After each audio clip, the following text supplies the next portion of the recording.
Hey guys, this is part 2 of a 2-part series where I discuss anxiety.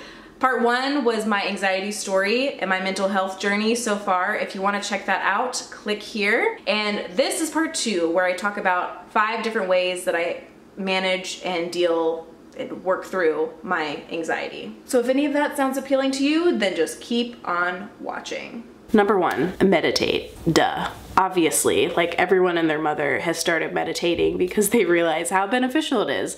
And I know it's very cliche to say, but it really does wonders. And you don't even have to commit to doing it for that long. I only do it for 10 minutes a day. Now, if you are new to meditating and you don't like just sitting in silence or going through a guided meditation, which is not always my favorite thing ever, I like listening to something called binaural beats. You can listen to binaural beats when you are getting ready in the morning, when you're cooking, or you can just lie down and listen to that when you are meditating, which is what I do. And I just let my mind just clear as much as I possibly can let it clear while I'm listening to the music, and it's amazing. It's very just chill, constant beats that are happening, and they're enjoyable to listen to, and they don't kind of force you to just sit in silence, which is kind of my worst nightmare. I'm so horrible at it, and my mind naturally just wanders a mile a minute. So if you're like me, I definitely recommend listening to binaural beats while you're meditating or just driving or whatever you're doing. It really helps calm you down. It changes our brain frequencies, and neuroscience shows that this reduces anxiety by up to 65%. And it does the same thing to our brain that meditation does. If you are not into silent meditation or guided meditation, definitely check out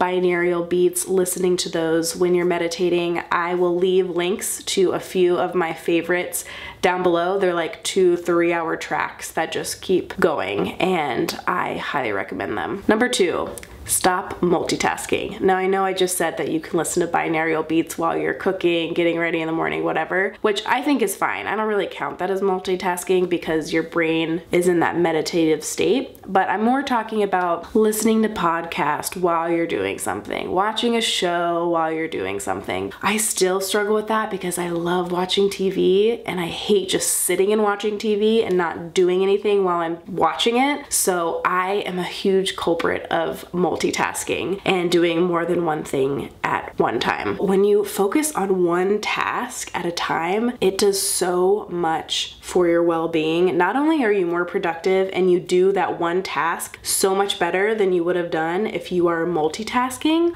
it just kind of relaxes your brain, and you're able to not stress over little things that you're maybe not even realizing that you're stressing over at the time. But multitasking is, it's so bad for anxiety.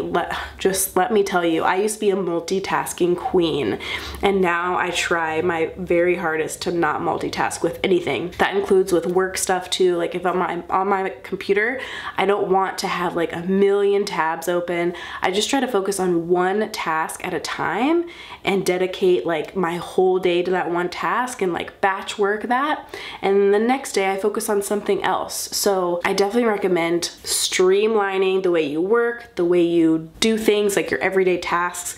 Like try to just focus on that one thing at a time and not have a million things happening at once. Next, be present. Focus on what you're doing. The no multitasking thing really helps with this. So if you're spending time with a loved one, put your phone away. Don't look at it. Don't worry about posting on Instagram stories. Just enjoy being in the moment and not about what other people might think if you post this on Instagram stories. Did it even happen if you didn't post it on Instagram at all or Facebook or whatever? Yes, it still happened, and trust me, it will be much more enjoyable if you just enjoy that moment instead of worrying about documenting it and showing other people that moment. Next, take care of yourself. Now, this has a lot of different meanings to different people. For me, this means I move my body. I get my sweat on. I eat good, nourishing food that energizes me from the inside out and makes me feel good. It also includes finding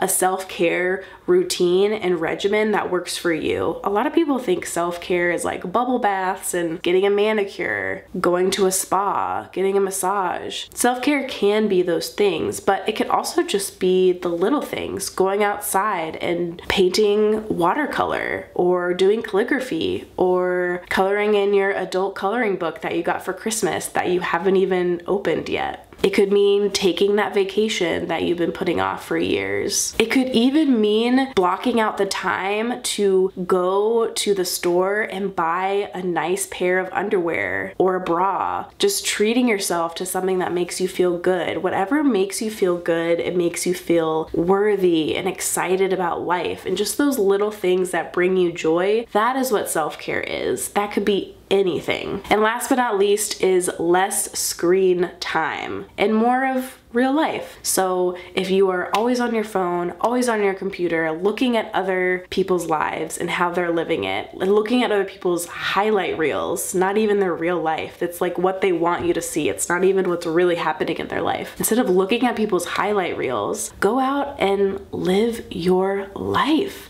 And if you're going through something hard, don't just automatically turn to your phone and scroll through Instagram instead of dealing with those emotions. Like, sit in your sadness, sit in your discomfort, sit in your shame, sit in whatever emotion you're going through and just sit in it and work through it. Looking at your phone or turning to Netflix and watching a series will only magnify your issues, your anxiety further, because you're not really addressing the problem. You're just distracting yourself from what you're going through. So I recommend instead just sitting alone with your thoughts. Go take a walk, be in nature, read a book, do things that don't involve a screen as much as possible. And this will help you be more centered. It will help you get a feel for what you're thinking, what you're going through, and how to work through it. And it's when you'll have your most creative ideas. It's when you'll have the biggest revelations. I know for me, the more books that I read and the more time I spend away from consuming content and being glued to my screen, the better that I feel and the more connected to myself I feel. So those are a few ways that I combat my anxiety. I really hope you enjoyed this video, and thank you so much for listening to my story and my journey from the beginning to now. I'm still working through it. I'm not perfect, but I wanted to share with you what I do to help me get through it. And if you need someone to talk to, or if you want to go deeper with someone other than your friends, be sure to check out BetterHelp. They are an amazing online resource that is honestly, I think, the future of therapy and counseling, because everything is online. It's quick, it's easy, it's more inexpensive than traditional counseling and therapy, and you have access to your therapist most of the time via text or instant message. I just want you to know that you're not alone, and if you're struggling with anything that is mentally draining and taking over your life, there are people that you can turn to help you get through it. So click the link down in the description box below for more information on BetterHelp, and they even are offering a free 1-week trial so you can try it out and see if it's right for you. Hope you guys have a great week. Don't forget to take care of yourself, eat good food, and I'll see you in the next one.